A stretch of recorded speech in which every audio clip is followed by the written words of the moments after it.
United States, 18th century, the line between women and men were unbalanced. Women and men were treated differently due to the stereotypes separating the equality between both genders. Men were allowed to do almost everything, especially have a say in political conversations. Women were looked down upon because they couldn't have a say in political conversations. They were either discriminated or ignored. You don't have the right to have an opinion on who gets this and that will be an example of what women would hear whenever they tried to voice an opinion about politics.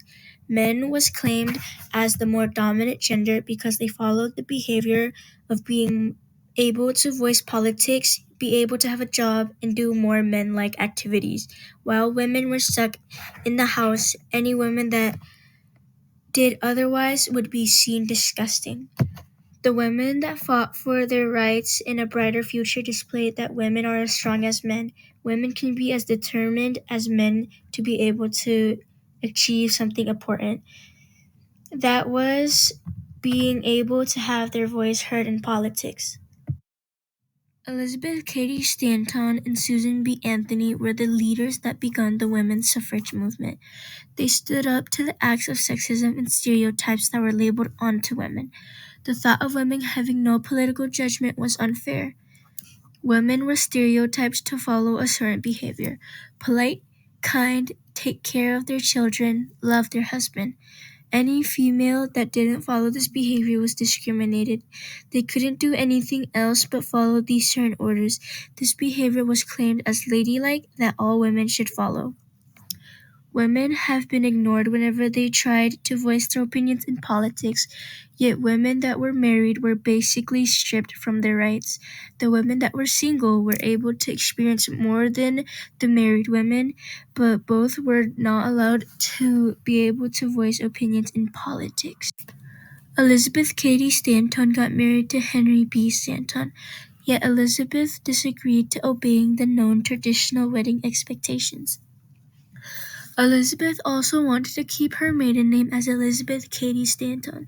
She didn't like the name Mrs. Henry B. Stanton. Elizabeth went with Henry to a small convention, World's Anti-Slavery Convention. When Elizabeth arrived, she was shocked by the organizers that disagreed to official standing to women delegates. This behavior was an abhorrent taste in her mouth, giving Elizabeth the choice to vow to working towards women's rights. Susan B. Anthony didn't experience anything that made her feel like she had to fight for the future for women's rights. She was inspired to believe that everyone is equal under God. This belief of everyone being equal under God pushed Susan to keep going and guiding her life. This belief made Susan become an activist. Elizabeth and Susan knew that they both had the same job to have equal rights as men. While they teamed up together, Susan and Elizabeth held a convention at Seneca Falls. Elizabeth and Susan worked together as they went to Seneca Falls to hold a speech.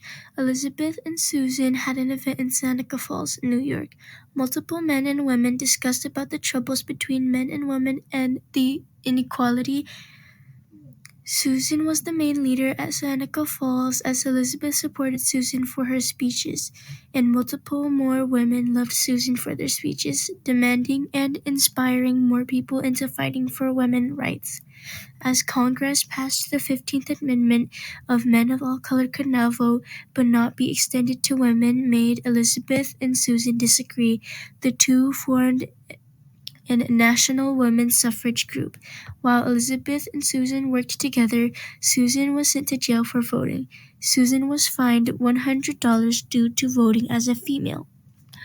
Multiple people were enraged by this action. National attention was brought because of Susan's arrest. Getting Susan out, she was a leader of a protest. She gave a speech about men and women's rights. After that speech, she spent her life committed to giving women's rights. Late 19th, early 20th century, countries like New Zealand, Australia, Finland, and Norway were the first states to allow women to have political judgment. Those countries encouraged women to have the right to vote to the women in the United States.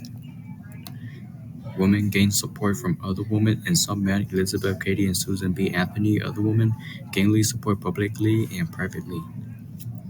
Some people flourished public demonstrations for the rights for women to pass. The 19th Amendment was soon created by all of this support for the women. All women of color were allowed to vote, speak politically, and have a personal judgment for the governments and political higher-ups. Both high and middle-class women were the first women to actually experience the satisfaction of being politically active.